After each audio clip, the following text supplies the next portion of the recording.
Hello everybody, James here, and it's Ask Dutch Anything. As I'm sure you well know, we are going to be very quickly running through the plugs, and right there is a University of Dutch hat held by the Dutchman himself, Dirty Dutch Mantell. He has 2 books over his shoulder, The World According to Dutch and Tales from a Dirt Road.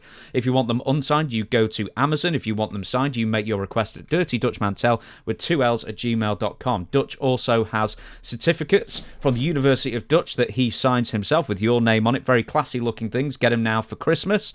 There's an example of one with my name on it, in fact. I have the ring light's blurring it out now. Anyway, I have 2 books as well, Owen, Hart and The Rock. Fine books on both gentlemen. The best books ever written on both of them, and you can get those from Amazon. The links are in the description. Excuse me, saliva's filling my mouth. I have a podcast with Shane Douglas, Franchise University with Shane Douglas. You can find that on all podcast platforms every Tuesday, and you can find the full episodes and clips on Shane Douglas' official YouTube channel. Links are in the description as always. And most important, the most salient point, I know you like that word, Dutch, questions. Salient. What does that mean? Gold. Most relevant, I suspect, something like that.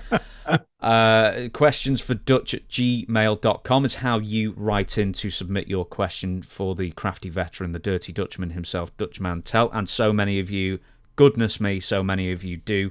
We try our best to get. Have we announced our 101,000 subscribers? We did that on the previous show. Yes, we sort of overshot our target almost on that. Yeah, 101,000. I'm so proud of that. Yeah, we got 2,000 subscribers in a week.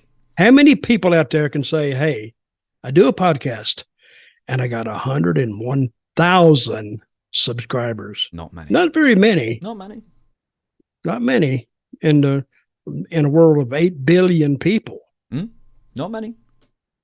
So wait a minute. With 8 billion people, we only have 100,000 subscribers? No, you're looking at the negative there. That's the glass half empty. I went right to the negative already. We should have like 1 million. No, but we're working on 125,000 right now. Okay, 125,000. So keep on subscribing, everybody. That's our goal. Keep on subscribing. Yep. Questions for Dutch at gmail.com, as I say, and so many of you have. And the first question we have and I keep meaning to ask this, guys, but it was always at the end, and I never got around to it. But John in Yorkshire says, "Good morning, afternoon, evening, James and Dutch. I have only recently found the show a pleasing diversion from the dirge of mediocrity in the wrestling podcast space these days, where you should have subscribed. Hopefully you have. Dutch, yes. Which referees did you particularly enjoy or not working with? In the modern era, with the referee's role seemingly much diminished, what makes a good referee? Many thanks for your time." Oh, a referee. I used to work so much with these referees. I'd work an angle with the referees almost not every match, but I'm going to go back years and years ago, and people in Georgia will remember Charlie Smith. Oh, what an active referee he was. And he was entertaining in the dressing room. So when you got him in the ring, he was very good. Ronnie West, he was another one that was great. One of the who are the 2 twins? The Hebners. The Hebners. They were great. And Jerry Calhoun in Memphis, he was very, very good. And those were the best referees I worked with. I worked with one referee one time that was in Florida, and he was an amateur wrestler, and I was trying to get heat. But this is what I've dealt with. And every time I was trying to get heat that the referee wasn't supposed to see, he would catch it. And I couldn't get heat. And finally I got in the dressing room. I said, "Brother, I'm trying to get heat out there, but you're catching everything I'm doing." And he says, "Well, I know that you're doing it." I went, get the hell away from me. And I can't remember his name now. He wasn't a referee long, thank God.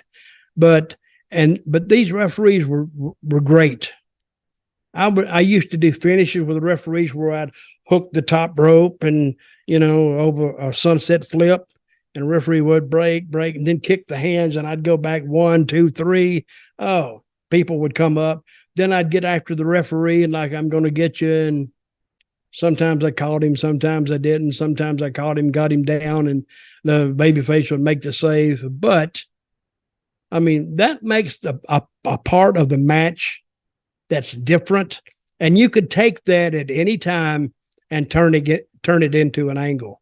And actually, we did turn it into an angle one time where I challenged the referee. And I said I could whip his ass blindfolded. And what happened? He got in the ring, and I said, I am going to kill you.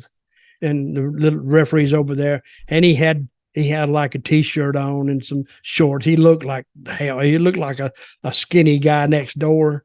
And I put the blindfold on, but then all of a sudden a baby face slid in and told the referee to get out of the way. And finally, then he went to lay down. We locked up, and I hit him, and he fell down, right? Or I hit him on the back or something, and the baby face fell down like the referee, and I was trying to feel around, and all of a sudden my foot hit him. Oh, I got you now, you SOB. And I pulled him up, and I tried to hit him. He blocked it. Then he hit me 1, 2, 3, a big slam, a drop kick, another slam, and pinned me 1, 2, 3. And the babyface slid out, and he gave the blind, the referee took the blindfold off. And all I saw when I got up was a referee standing over there like this. And I said, and then I went after him, and he took off. But the people loved that because it told a story. He outsmarted me, and that's how easy it was to turn it into an angle. But those were and I think I did that with Ronnie West. That was good. It was in Continental. As you bring your microphone closer to you, I will ask you this question. The fella here, John, says, modern referees' role seemingly much diminished.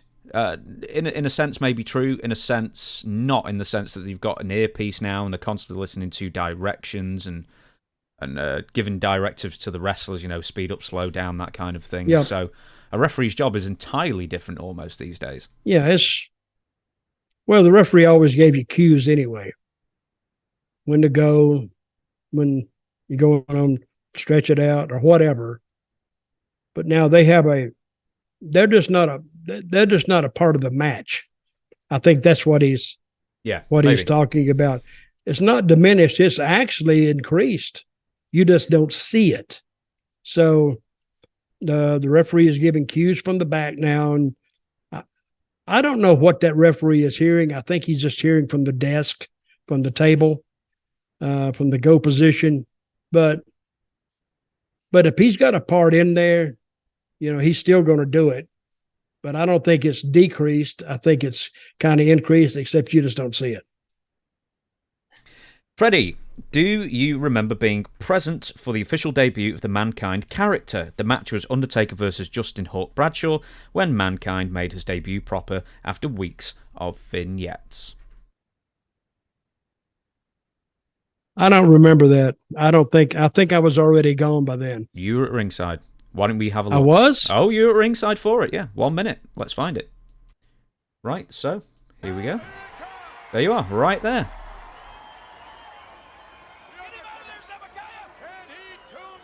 I thought you said Mankind. Oh, yeah. Wait a minute. Oh. Well, they needed to run that back. He only missed that by a foot. Oh, son of a... Where'd that son of a bitch come from? I had nothing to do with this, ladies and gentlemen. Well, there you go. You're scooping Bradshaw out there. Oh, yeah. That Mankind was crazy. See, they told a great story with him. And they told a story that he kind of... They didn't tell a story that you couldn't believe. You could actually kind of get into that, the Mankind story. This is the famous shot of it, and then I'll pause and we'll talk about Mick Foley in a minute. With the big elbow. There it is. Yep, boom. There we go. That kind of backed it up. That kind of hurt a little bit. Can you back it up just a second? Oh, yeah. See how he landed? Hang on 1 sec. I'll share again. Oh, I've lost it now. There you are. And watch him. He hits high up too. Watch. See, he landed on him. And that kind of, oh yeah. That's like 240, 60 pounds landing on you to the side, granted. But Undertaker felt that. It didn't hurt him, but he felt it. And a lot of times, that's what Abdullah, when he would drop the elbow, he'd drop the body. Stan Hansen really dropped the body. They would land to the side, but you damn sure knew that they had dropped something on you because you could feel it. Not enough to hurt you, but enough to know that if they wanted to really land on you, they could hurt you. So there you go. You were part of a happening there, a small part I of it. I was a part of that. Well, I've been hit on the head a couple of 100,000 times. So I don't, to see Mankind in a match, and I had forgotten that, but hang on a minute. All right, one sec. Okay, so that's my wife and daughter talking. Okay, well, I'll tell you what. Why don't we? Well, in fact, no. I'm going to stick with this very briefly. With Mick Foley, a creative person as you are, has been a booker for many years. Yep. What did you make of the Mankind character initially? Because that's really, really out there. It was, but they made it work because it's kind of believable if you really think about it. Well, if you really think about it, here's a guy that come off, he was off the streets or whatever. And how did he get into wrestling? Well, with wrestling, you have to stretch the imagination, but it was better than the Jim Herd stuff.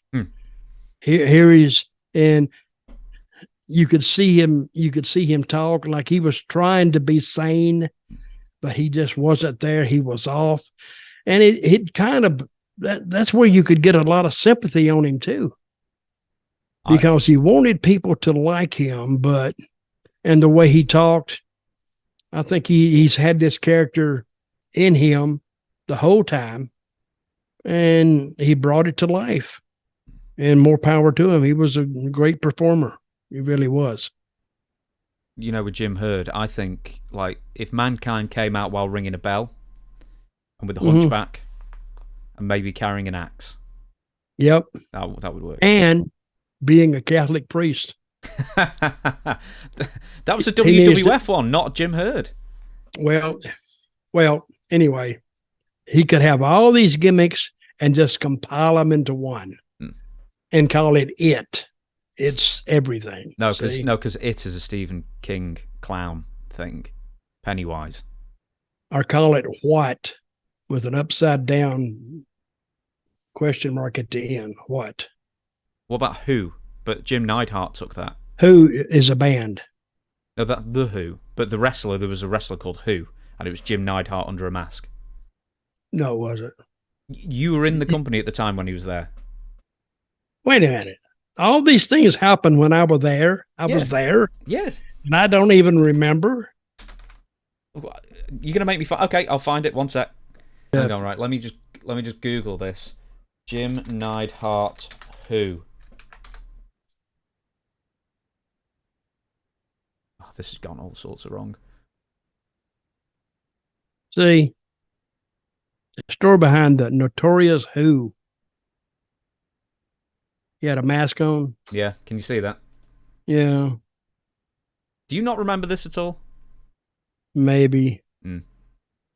I'll tell you I've seen so much. No. I've seen so much shit. You can't remember it. You just can't. I don't think my capacity, my mental capacity, can remember all this stuff. That's fine.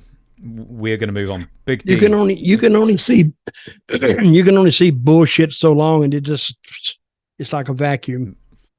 Big D from Tennessee. When you were working for Nick Goulas, who was booking? Oh, at that time, Tom Renesto. He got around, didn't he? Huh? Yeah, because he booked Puerto Rico as well, I think, at one point. He booked Puerto Rico, and he booked Atlanta during its heyday. He did very, very well there. but by that time, by the time he got out, which was a lot earlier than what I slid out of it, the wrestling business was imploding upon itself, and most territories were self-booked back in those days. They just did it themselves. So you didn't have the traveling bookers, and that's what he was, because he was too old to work. And so, but Tom Renesto was the one booking the territory in Tennessee, which is why Savage and I took off, because I would ride with Tom a lot and we would talk about it, and I would have ideas and Tom would have ideas, and he would seriously listen to what I had, and he would adopt it somehow, and it worked. So he didn't tell me it worked, but I could see that it was working. That was like my first knowledge of trying to book something, was just suggestions to Tom. Next question. Ant in China. Hey, Dutch and James, I wrestled a bit on the indies. Anthony, I suspect. In China? Mm-hmm. Wow. There you go. I wrestled a bit on the indies in the early 2000s, and whereas sometimes wrestlers could get a bit stinky, one thing that was always a noseful was the ring canvas itself. I highly suspect the indie groups I wrestled for in Canada never ever washed or cleaned the canvases, leading to years, maybe decades, of sweaty wrestlers leaving their scent upon them. Was it similar in Puerto Rico in the territory days for bigger territories and promotions? And how about huge companies like the WWF/WWE? I can't imagine they didn't at least wash the bloodstains out from time to time. Thanks, guys. Actually, the WWF and WWE, it was a new ring canvas every TV. It was brand new every time. Even in their house shows, they may have taken that same mat from TV to the house shows, but after 1 week, it was discarded. I don't know what they did with all these discarded ring mats. I don't know what other use people would have for them, but that's what they did. Now, some of these independents, and let me tell you about a mat. If you ever get skin up in a ring and some of these mats, you're taking a real chance, because you can get an infection from the mats. They never clean them. They don't upgrade. They don't do anything but pack it away. So it's got a lot of germs and probably a lot of diseases in that mat. Guys didn't used to think that, but when you get into ring and you see it's dirty, you're taking a chance by going down on it. So if they don't have a clean mat, I mean, it's at your own expense if you want to get on it and wallow around in it. I didn't much notice it when I started, but later on I said, damn, it's like somebody had bled in the ring, and it was still there, and it was like dirty, and it's you can catch several diseases from that. And if you have a cut, and it gets in that cut, you're in bad trouble. Did you ever get staph infection? Never got one, but I have seen guys that have gotten them. And when somebody gets staph, you can't let them wrestle. You have to stop them then, because it's highly infectious, highly contagious. And if you got one guy with staph, your whole crew will have it. So unless you just want to shut down for a couple of weeks, let the guy continue to wrestle. Did you ever get ringworm or anything like that?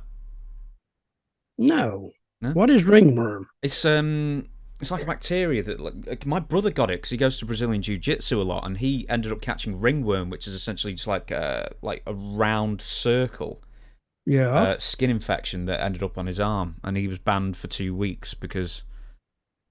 A ringworm. Is that actually a little worm? I don't think so. Oh, it's just a name, a ring. Yeah. It's a round, like Okay. No, I never got that. I actually missed all these things. We've done really well. The amount of rings and stuff you wrestled in over the years, you've never got staph. What's the worst staph infection you ever saw? Because I was reading not too long ago, The Undertaker describing a staph infection that he had in his arm in Puerto Rico in '96 when WWF were doing a brief tour of the island. You were probably on the card, since you were managing Bradshaw. No, I didn't go to Puerto Rico. No, not with WWF. Nope, didn't go. What's the worst staph infection you remember seeing on someone else? Oh, I remember hearing it from a guy, but of course, he was banned from coming to the show. And I didn't see him for like 2 weeks, but I never saw the actual infection. I just knew he had it. So, but nobody else got it. We are going to move on, and Luke from the UK asks, are the rumours of Robert Fuller's humongous wang true? The rumors of a fellow compatriot,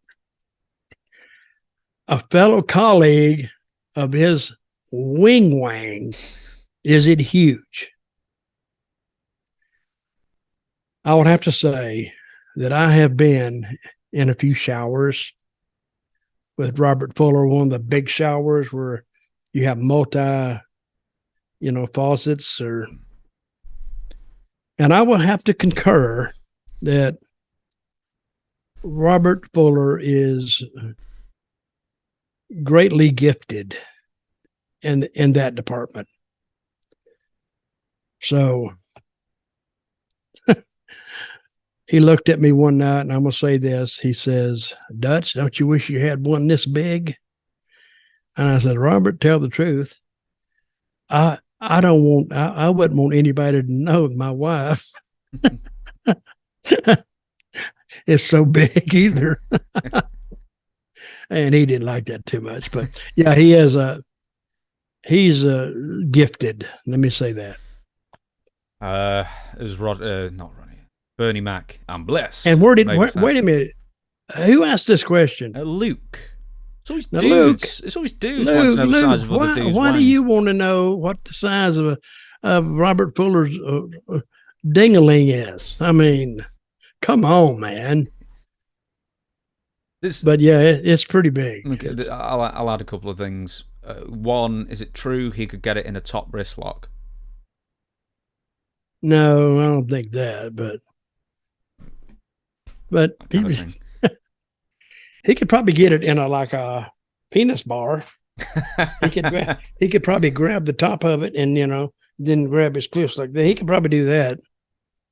That's not a top bar, but it's it's an arm bar. It's a penis bar. Yeah. Was he? Because I'm sure there's some people back in the day. So you've heard stories about him? Yeah, a few. Yeah. Now, is he one of those dudes who would, as soon as, like Dusty, just as soon as they got into the locker room, just get completely naked? Yeah, kinda. He didn't give a shit. Robert was a fun guy. He really was. I mean, we talked about doing the snort. Robert, sometimes when you see him, he was doing it and you didn't know it. That's one night I actually invented a match when I wrestled with Razor Ramon. Mm-hmm. And I told you that. Mm-hmm. Robert was all coked up, and so was Razor, and I didn't want to get in the ring and take a chance with him because he was a big guy and I didn't know him. And so I invented a whole different match just for him for that night. And he remembered it.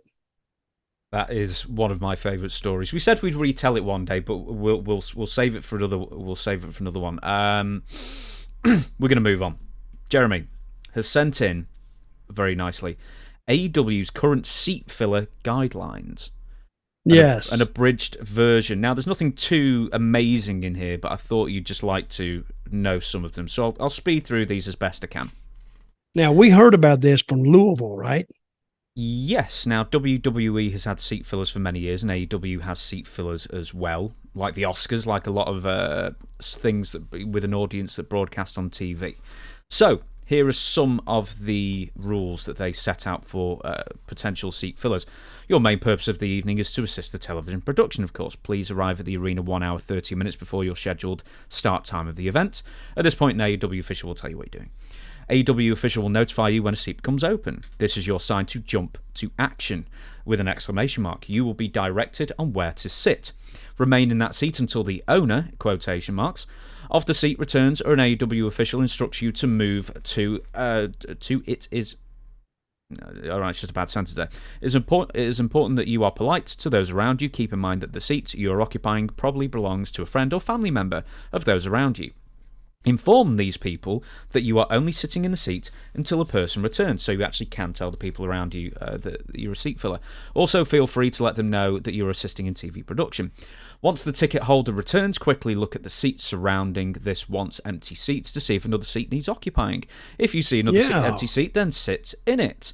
There's only 3 more here, so feel free to bring your sign with you. If you are sitting in a seat that has an empty seat next to you, then use the sign to cover that chair. This way you can cover 2 seats at once. Well, one unless you've got a person-shaped sign, but maybe it looks better on TV, I don't know. The last 2 things are refrain from having too many alcoholic beverages. The last thing we need is an intoxicated seat filler.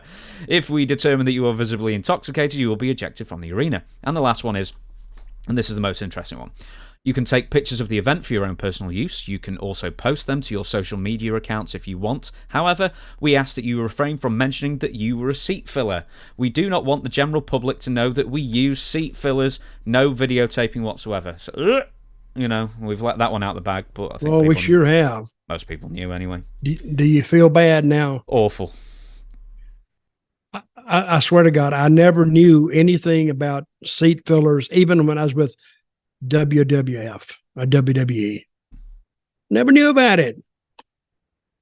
I have seen some places they could have used some seat fillers to fill in the blanks, but they didn't have them that night. So I says, they didn't even give away free tickets, but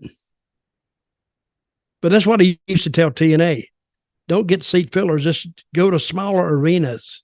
With no seats. Go and make them sit on the floor. That's what they do in Japan. They don't have the seats in a lot of those. Well, they didn't then. People just sat on the floor. They'd bring their little bamboo deal, I guess, and roll it out and then sit on the floor. So you would walk out and there'd be people underneath you. You could look down and see them on both sides, which was kind of, unsettling for a while, but you got used to it. And you got used to the quiet in Japan too, because they're not like American fans. Wah, wah. They only do that on the comebacks. And then they get up and then they sit right down. I mean, the sound, it goes up, then it comes down. It goes right down. I know this wasn't your thing in TNA because it would be someone else's job, but did they ever have seat fillers in TNA or no? Not that I knew of. They would give away a bunch of free tickets. I knew that. And they would come in and fill the seats, but wait a minute, do you just show up to fill a seat? No, I think you've got to apply for it, and then you get this sort of message beforehand, because they tell you when to turn up, they tell you who's going to greet you, they'll give you a wristband to let the production people know that you're a seat filler rather than just a regular fan. Well, you have to know they have seat fillers to apply for it, don't you? Yeah. So I'm thinking, why didn't I know, me personally, why didn't I know that seat fillers were used? Did they keep it quiet? Well, wait a minute, they kayfabed me. That's what they did. I knew something was up, and now it's confirmed. Not only is wrestling fake, but they use fake fans out in the crowd. See? Smarter than the average bear, Yogi. Next question. Jimmy in Oklahoma says, "Hey, Dutch and James, I don't recall you guys talking about Cowboy James Storm. More importantly, his so-called boo-boo face when he had to do the job. Any good James Storm stories, and are there any other TNA guys who also had the boo-boo face that you can recall? So I don't know anything about this, so did James Storm have a boo-boo face? No, I don't think so. He might not have liked it. I don't remember the boo-boo face. But they are some guys that you tell them that they're going to lose. Oh, my God, it's like the end of the world.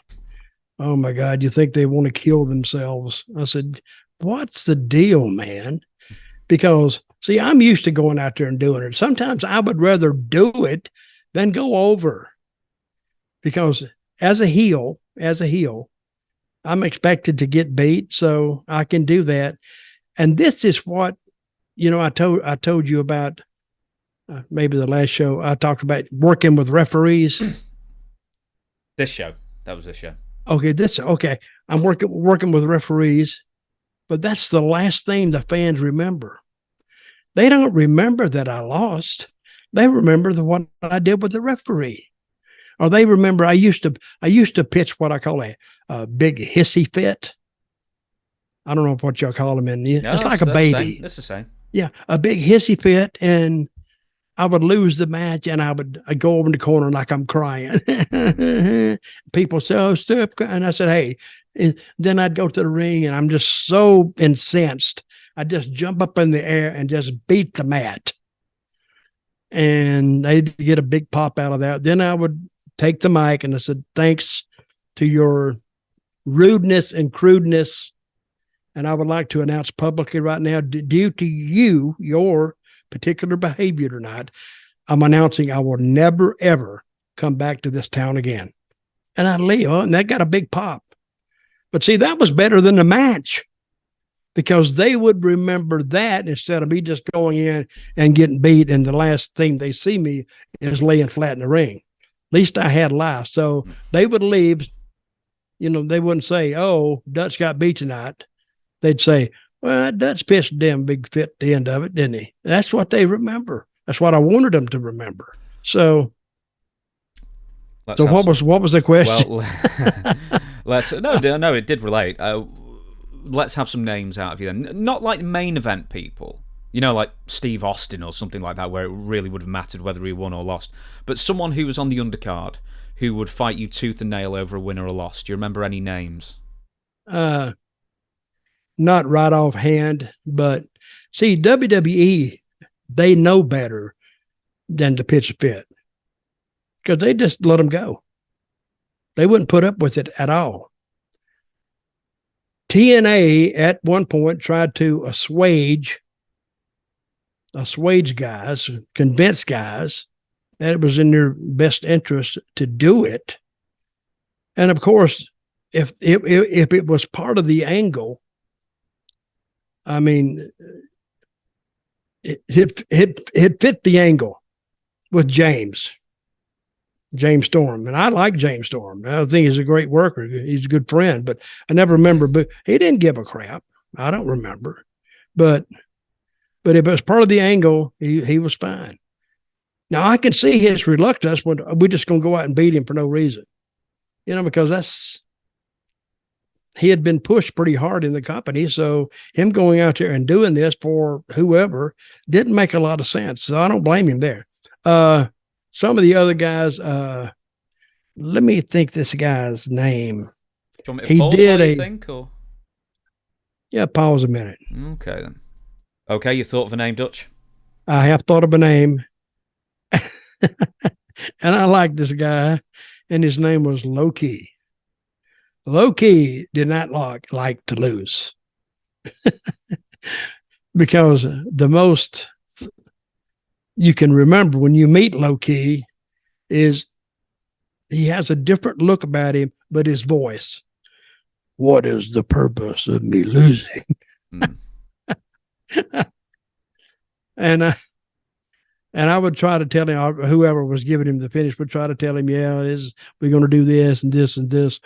I don't see the value in I don't see the value in this. Yeah, and again, I don't blame him, because to be in the wrestling business, I mean, as a booker and as an agent, you don't want to hear that, because now you got to say, well, yeah, but we're going to do something with this. And sometimes you're just making it up.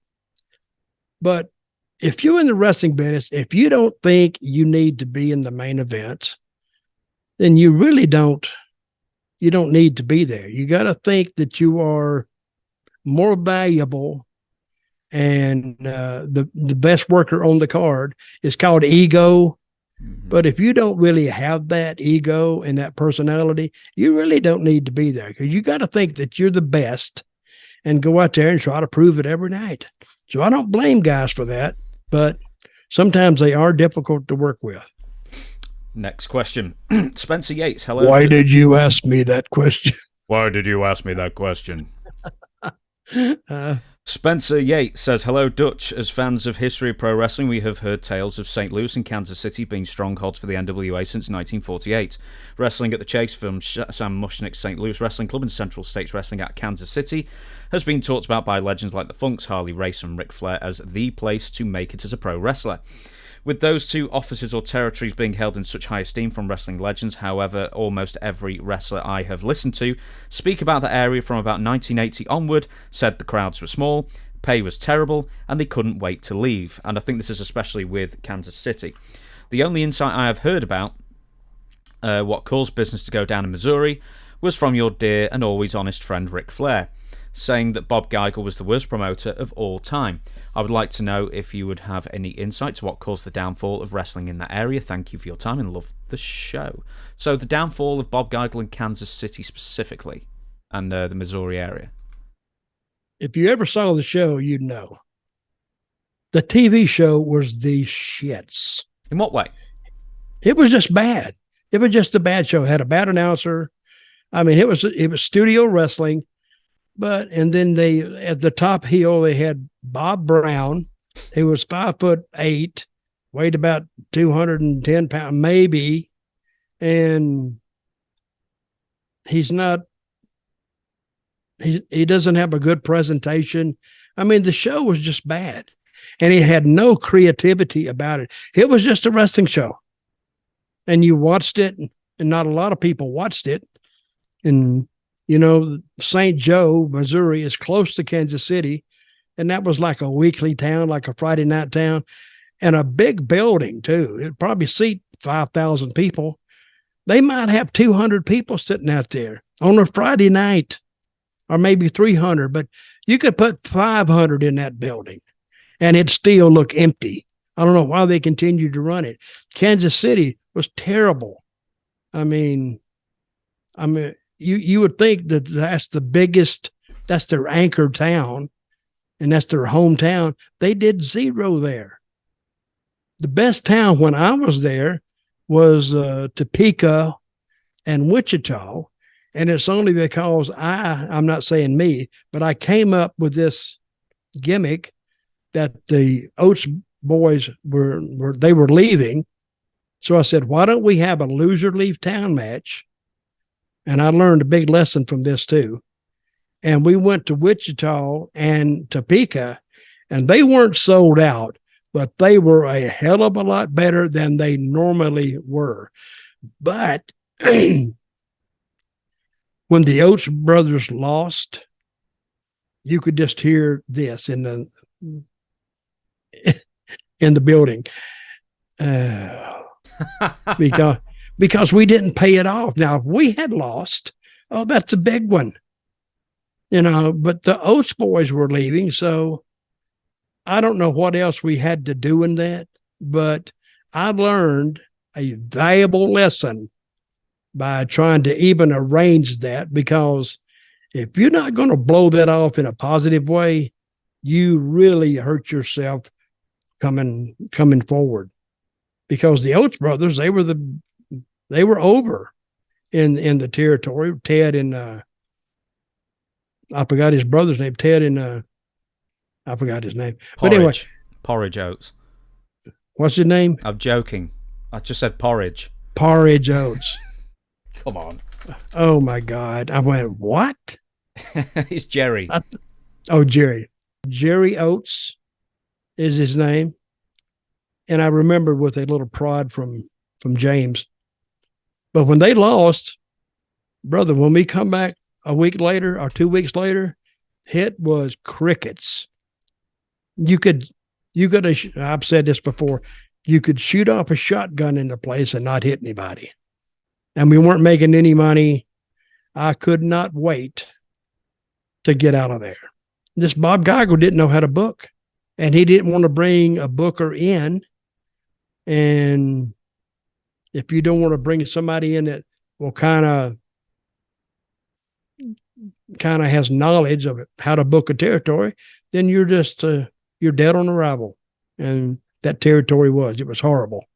And if you made St. Louis, now the same people didn't run St. Louis, they just sent talent over there because it was the closest territory. But you would have a good week. If you didn't have St. Louis, forget it, because your week was going to suck. I spent about 6 months there, and in 6 months, I will never ever be able to get back, and I regret for even going for 6 months. I've seen Dusty and Rick, where Rick won the NWA title for the first time, like the footage, and the production values of that place is like the Lumiere brothers in 1890 had better production than Kansas City in 1981. It's shocking. Horrible. It was horrible TV. It was just from the production to the creativity of the show. Even the announcers were bad. It was horrible. The camera shots, it was all. It was. I mean, we could pick it to death, but I think we've already told. We've read the obituary of it, so we know how it ended up. Next question. Claire asks, how close a guarded secret was Brian Christopher being Jerry Lawler's son? And do you remember the reaction when it was made public by Paul Heyman, I think? Well, I think Jerry, and this is a vanity thing with Jerry, he didn't want people to know he was old enough to have a 21-year-old son or a 22-year-old son. He just didn't want people to know, because he tried to hang on to that mystique of being 21 himself or 22. He wanted people to still think that he was a young man. That's a vanity thing. But a lot of people knew it just wasn't broadcast over TV. And a lot of people did not know until they finally let that out on TV. And Paul Heyman, he let it out, right? Yeah, I think this was on like a Raw in 1997 where Paul Heyman said it, but that's the first time I remember hearing it on TV, at least. It was probably in the dirt sheets. Mm-hmm. Well,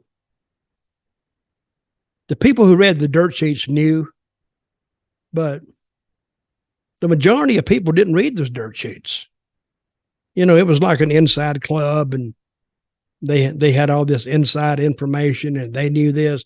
But Lawler, he didn't want, and even when it came out in the dirt sheets in 97? About that. Probably earlier, but yeah. Lawler didn't like that at all, because he had actually guarded against that in Memphis. We all knew it in Memphis. He didn't tell us that. We just said, well, he don't want people to know his age. So, and it was never, Lance never said it. Dave Brown, the announcers, they never said it. And because I think Lawler would end up punching his kids sometimes, because he was just a heel and go in there, and I think they tried to stay away from that, but it happened at times, I think. I find it a shame that they never did like a lengthy father-son kind of storyline. I thought that might actually draw. That might have. So. Okay, so our next question is Gary Henn. He says, my question is, did Dutch ever wrestle any of the Hart family? I know he has said he didn't like travelling to the Northwest, but maybe they came to his area. Thanks for putting my question on the show. Well, the answer to that question is yes, I did wrestle a member of the Hart family, not Brett, because when I was in WCW, I don't know if Brett was even there. He was in WWE. 98, 97, 98 he went, yeah. But I did wrestle Owen Hart in a tag team match. And wrestling Owen was you could watch them in the ring. Watching Owen work in the ring was so different than watching Brett, because they had entirely different styles. working with Owen he was very, very good. He was easy. And I've heard from Brad, people that work with Brad, that he was kind of rugged, which I don't mind that either. But I think Owen did better stuff and more athletic stuff than Brett did. Plus, you could and Owen was a babyface. Plus, you could get a little heat on him because he did an entire different. He sold differently. It was just a different guy. So yes, I did work with Owen Hart. Now the other brothers, I never even met them because I had a chance to go to Calgary one time and turned it down flat. I said, I'm not going. It's too damn cold for this boy. With Owen, because he was at the time one of the most prominent high flyers, and when we think of high flyers now than in the early 90s, it's a whole different kettle of fish. But with working with high flyers like Owen or other people like that, how were you at being a base as far as catching them? Did you just try and avoid it? I tried to avoid it at all possible costs, to tell you the truth. Oh, yeah, he had some great stuff. But remember, people, when a guy has great stuff, he has to have a great base. He has to have somebody to protect him. And just as we saw that Logan Paul, he protected Mysterio on the last pay-per-view. He had to step in and save him because he was going to hurt himself. But Owen, I didn't, because I'm the one taking the bump. I don't care what he does. If he does a high-flying move, it's up to me to follow through with that move and make it look smooth. Well, after a while, you get a little, people are beating on you all the time. And so I try to, later on in my career, I tried to avoid most of that.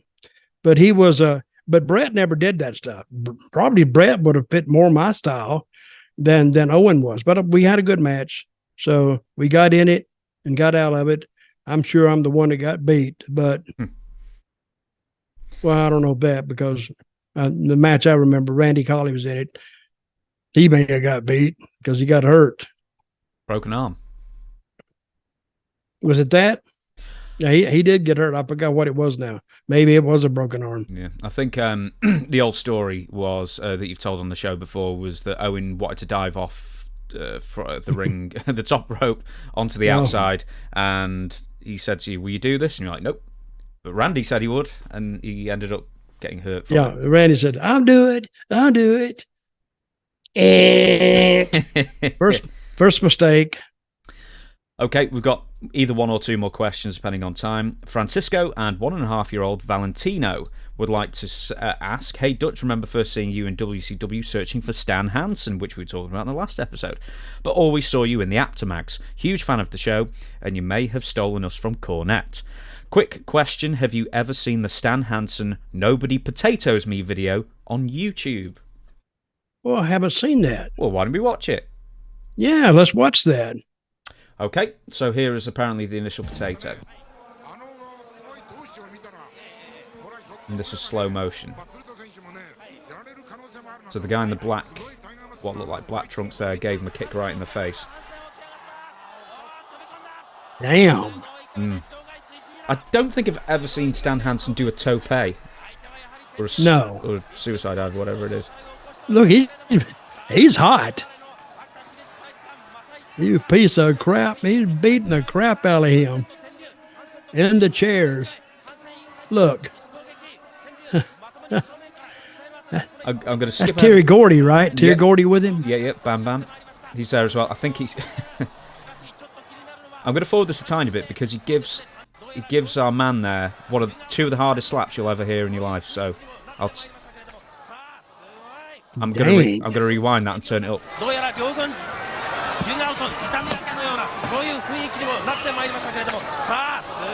Wow. He slapped the taste out of his mouth. Is what he did. May give him one more of that. Nobody potatoes me. No kidding. There we go. Well, actually, I'm going to forward this to the end. Yeah. where Stan Hansen says the following.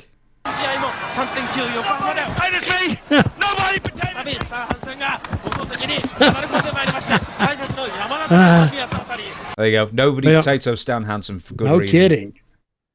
No kidding. Oh, man. Well, Stan was a tough dude, man. Yeah.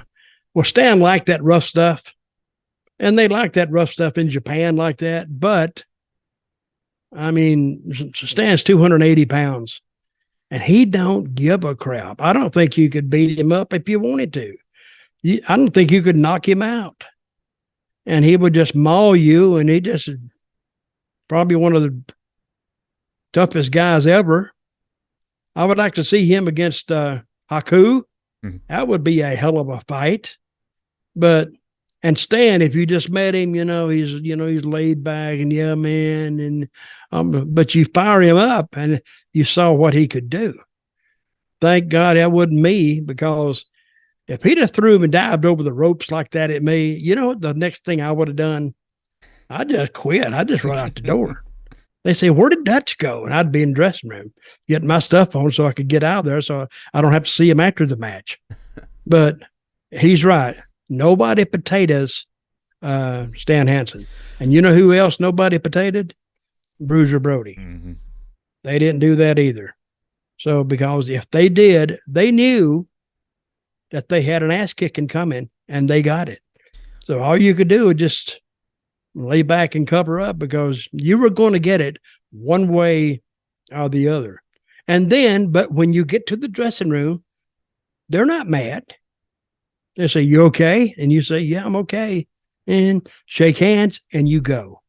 It's just a part of doing business, because they know that you know that you did something wrong and you got punished for it. So the best thing to do is take your punishment, go on, don't bitch and moan about it.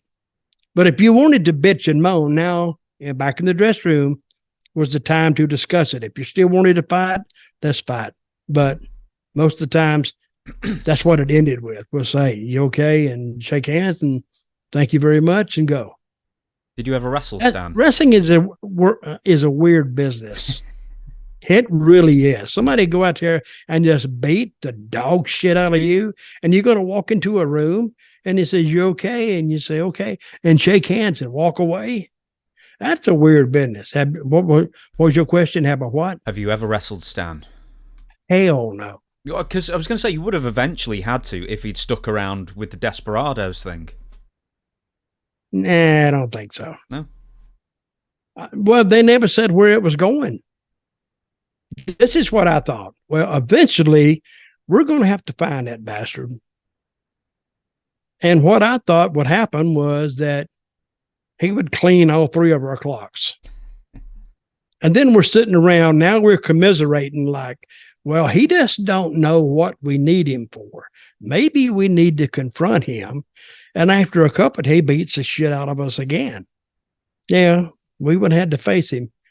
But then we'd have to get him down and beat the shit out of him. Except we would do it, especially me, very carefully, and then create an angle with it and go from there. It couldn't have lasted long, but at least it was something. And because Stan can only beat people up so much without a story. So now he's going to give him a story, and that was a good one, and we could make it work. Now, I love the idea of us sitting around the dressing room after when we got ice all over us and patches and stuff after he beats. But then we're trying to say, listen, if he just really knew, if he would just listen, we could convince him that this is in his best interest. If he would just listen. So then the people will say, well, what have they got to tell him? But before we get to tell him, of course, he beats the shit out of us again. Now he makes us mad. Oh, God, don't do that. Don't make the Desperados mad. And then we go in there and get the best of them, three of us, and then he runs us off, and now he's chasing us. Makes sense.